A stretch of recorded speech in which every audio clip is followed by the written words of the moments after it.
Făcând parte din clasa Personal Luxury Car, modelul Eldorado de la Cadillac vine să amintească românilor de neamării miliardar, personajul comic interpretat atunci de actorul Amza Pelea sub bagheta la fel de talentatului regizor Sergiu Nicolaescu.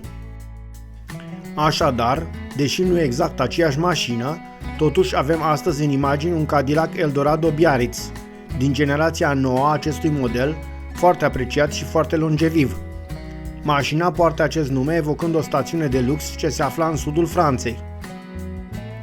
În cazul mașinii noastre, Biarritz reprezintă o echipare specifică pe care a avut-o acest model în perioada respectivă. Mașina a fost construită de-a lungul a 5 decenii, între 1952 și 2002, având numai puțin de 12 generații distincte.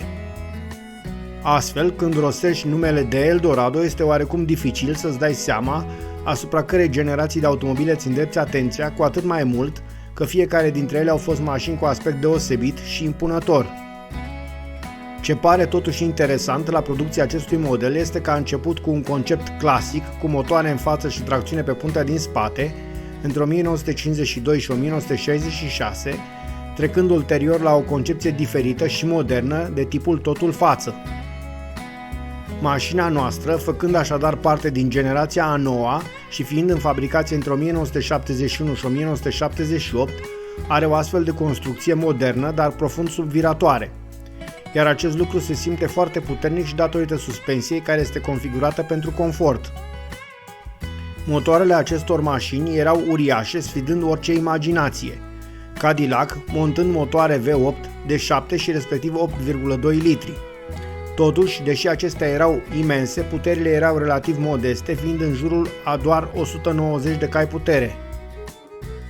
Astfel, aceste motoare alimentate cu carburatoare cu camere de amestec multiple nu erau deloc construite pentru forță, ci pentru rezistență, fiind motoare cu un regim de funcționare relaxat, care să asigure o deplasare plăcută pe autostradă.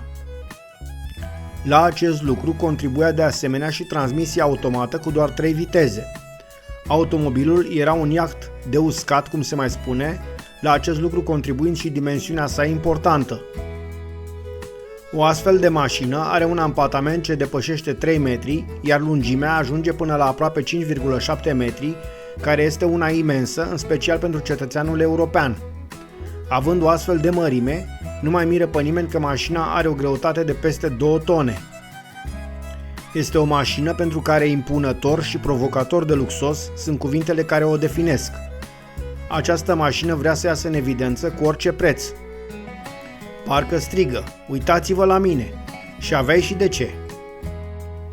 Jumătate din acoperiș era acoperit cu vinil căptușit și având lămpi ce îi scoteau în evidență prezența. Interioarele aveau tapiseria cu perne, iar confortul era la cele mai înalte standarde. Datorită acestor caracteristici de confort, versiunile Biarritz au fost foarte apreciate la vremea aceea. Mașina are un sistem de frânare cu discuri la toate roțile, ceea ce, sincer, nu te așteptai de la o astfel de mașină. Modelele acestei generații aveau să adopte farurile rectangulare impuse de normele rutiere americane ale acelor timpuri, iar mașina avea să piardă fustele specifice de la aripi ce acopereau roțile din spate la generațiile precedente. Totuși, mașina se prezintă cu jante interesante și nu ar fi fost potrivit să le ascunzi, fiind un element important ce dau personalitatea acestei mașini. Eldorado este și va rămâne o vedetă a șoselei, atrăgând priviri și uimind deopotrivă chiar și acum, la mulți ani de când nu mai este în fabricație. Este genul de automobil ce nu poate trece neobservat, motiv pentru care în această primăvară l-am filmat să-l puteți vedea și voi.